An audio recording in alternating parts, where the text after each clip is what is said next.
ચાલો એક એવી દુનિયાની કલ્પના કરીએ જ્યાં મોટા મોટા સામ્રાજ્યો પથ્થર અને યુદ્ધ નીતિ પર બનતા હતા. ગુજરાતના જે પ્રાચીન શાસકો હતા ને, એમણે ફક્ત ઇમારતો નહોતી બનાવી, એમણે તો એવા અભેદ્ય કિલ્લાઓ બનાવ્યા હતા જે આજે પણ સમયની થપાટો ખાઈને અડીખમ ઊભા છે. આ માત્ર એક સવાલ નથી, પણ એક મોટું રહસ્ય છે. વિચારો, ચારે બાજુથી હુમલાનો ભય હોય ત્યારે એવું તે શું બાંધકામ કરવો કે જે ખાલી સૈનિકોને જ નહીં પણ એક આખીને આખી સભ્યતાને બચાવી શકે? આનો જવાબ છે ને, એ સામાન્ય દિવાલો કરતાં ઘણો ઊંડો અને ચાલાકીભર્યો છે. હા, તમે બરાબર સાંભળ્યું. આ કિલ્લાઓ કોઈ સૈનિકો માટેના મથક નહોતા. એ તો પોતે જ ધમધમતા શહેરો હતા, સત્તાના કેન્દ્રો હતા અને સંસ્કૃતિના રક્ષક હતા. ખરેખર તો એ એક એવી સંપૂર્ણ ઇકોસિસ્ટમ હતી જે બહારની દુનિયાથી અલગ થઈને પણ વર્ષો સુધી ટકી શકે એવી રીતે બનાવવામાં આવી હતી. તો ચાલો આ સ્થાપત્યની અજાયબીઓને જરા નજીકથી સમજવાની શરૂઆત કરીએ. ગઢ તરીકે ઓળખાતા આ કિલ્લાઓ ખરેખર શું હતા અને એમની રચના પાછળનું રહસ્ય શું હતું? ભગવત ગોમંડળ મુજબ ગઢનો સીધો સાદો અર્થ એ થાય કે એવું મજબૂત બાંધકામ જેને કોઈ દુશ્મન ભેદી ન શકે. પણ આ ખાલી એક વ્યાખ્યા નથી, આ તો એક વચન હતું, સુરક્ષાનું, સ્થિરતાનું અને ટકી રહેવાનું વચન. અને સાચું કહું તો એમની અસલી હોશિયારી અહીં જ છુપાયેલી હતી. આ કિલ્લાઓ કંઈ જમીન પર જબરદસ્તીથી નહોતો બનાવ્યા, પણ કુદરતી વાતાવરણ સાથે ભળી જાય એવી રીતે બનાવેલા હતા. એમની ડિઝાઇન જમીન પોતે નક્કી કરતી હતી. જોજો, દરેક પ્રકારના કિલ્લાનું નામ એના સ્થાન પરથી જ આવ્યું છે. પહાડોની ટોચ પર હોય તો ગિરિદુર્ગ, ચારે બાજુ પાણીથી ઘેરાયેલો હોય તો જળદુર્ગ, રણની વચ્ચોવચ્ચ હોય તો ધન્વદુર્ગ અને ગાઢ જંગલોમાં હોય તો વનદુર્ગ. દરેકને એ રીતે જ બનાવવામાં આવતા કે આસપાસના વાતાવરણનો પૂરેપૂરો ફાયદો ઉઠાવી શકાય. સારું, તો હવે ચાલો આપણે એક હુમલો કરનાર સૈનિકની નજરથી જોઈએ કે કોઈ કિલ્લા પર ચઢાઈ કરવી કેટલી અઘરી હતી. આ કોઈ સહેલી મુસાફરી નથી, કારણ કે દરેક પગલે એક નવો પડકાર છે. ચાલો આમાં ઊંડા ઉતરીએ. આ કોઈ સામાન્ય સંરક્ષણ નહોતું, આ તો એક પછી એક ગોઠવેલી સુરક્ષા વ્યવસ્થા હતી. પહેલાં તમારે પર્વત, રણ કે જંગલ જેવા કુદરતી ભૂપ્રદેશને પાર કરવો પડે.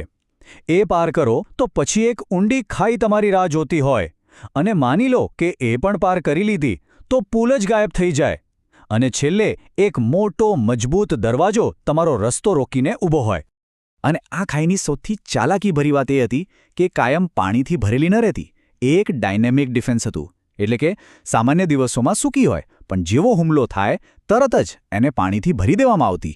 દુશ્મન માટે તો આ એક અણધાર્યો અને જીવલેણ અવરોધ બની જતો. આ પુલ તો જાણે કિલ્લાની સુરક્ષાની ચાવી હતા. જેવી કોઈ મુશ્કેલી આવી એટલે તરત જ આ પુલોને હટાવી લેવામાં આવતા અને કિલ્લો એક ક્ષણમાં જ અભેદ્ય ટાપુ બની જતો. આનાથી હુમલો કરનારાઓ બહાર જ ફસાઈ જતા અને એમનો હુમલો કરવાનો જુસ્સો પણ તૂટી જતો. સારું, આપણે બહારના સંરક્ષણના પડકારો તો જોઈ લીધા, પણ આટલી મજબૂત દિવાલોની અંદર એવું તો હતું શું? એ લોકો આટલી બધી મહેનતથી કોને બચાવી રહ્યા હતા? શું એ માત્ર રાજાનો મહેલ હતો કે પછી સૈનિકો રહેતા હતા? ના, સાચો જવાબ આપણી કલ્પના કરતાં ઘણો મોટો છે. હા, એક સંપૂર્ણપણે આત્મનિર્ભર શહેર. આ કિલ્લાઓને એવી રીતે બનાવવામાં આવ્યા હતા કે તેઓ મહિનાઓ કે વર્ષો સુધી ચાલેલા ઘેરાવનો પણ સામનો કરી શકે, અને એ પણ બહારની દુનિયાની કોઈ પણ મદદ વગર. આ સ્લાઇડ બહુ સરસ રીતે બતાવે છે કે કિલ્લો કેવી રીતે એક નાનકડું વિશ્વ હતો. અહીં અનાજ, પાણી, શસ્ત્રો અને બીજી બધી જરૂરી વસ્તુઓનો મોટો ભંડાર હતો. અહીં લશ્કરી અધિકારીઓ, વહીવટદારો, સૈનિકો અને તેમના પરિવારો પણ રહેતા હતા. જીવનની બધી જ જરૂરિયાતો પૂરી થતી, જેથી બહાર ભલે યુદ્ધ ચાલતું હોય પણ અંદરનું જીવન શાંતિથી અને સામાન્ય રીતે ચાલતું રહે. તો જ્યારે આપણે આ પ્રાચીન કિલ્લાઓને જોઈએ છીએ ત્યારે આપણે ખરેખર શું જોઈ રહ્યા છીએ? એમની વાર્તા માત્ર યુદ્ધ અને સંરક્ષણની નથી, એનાથી ઘણી વધારે છે. આ ફક્ત પથ્થર અને ચૂનાના ઢગલા નથી. આ તો શક્તિ, સમાજ અને ટકી રહેવાની ભાવનાના જીવંત પ્રતીકો છે. તેઓ એ વાતનો પુરાવો છે કે કેવી રીતે પ્રાચીન સમાજોએ માત્ર ટકી રહેવા માટે જ નહીં, પણ સમૃદ્ધ થવા માટે પણ કેટલી અદ્ભુત રચનાઓ કરી હતી.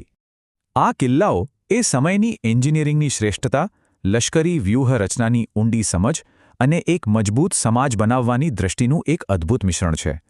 તેઓ આપણને શીખવે છે કે સાચી તાકાત ફક્ત દિવાલોમાં જ નથી હોતી, પણ આત્મનિર્ભરતા અને એકતાની ભાવનામાં હોય છે. આ કિલ્લાઓ આજે પણ ચૂપચાપ ઊભા છે અને એમની દિવાલોમાં અસંખ્ય વાર્તાઓ દબાયેલી છે. એમની મુલાકાત લેવી એ જાણે ઇતિહાસના પાના ખોલવા જેવું છે. કોને ખબર, ભવિષ્યમાં આપણે એમના હજી પણ વધુ રહસ્યો શોધી શકીએ.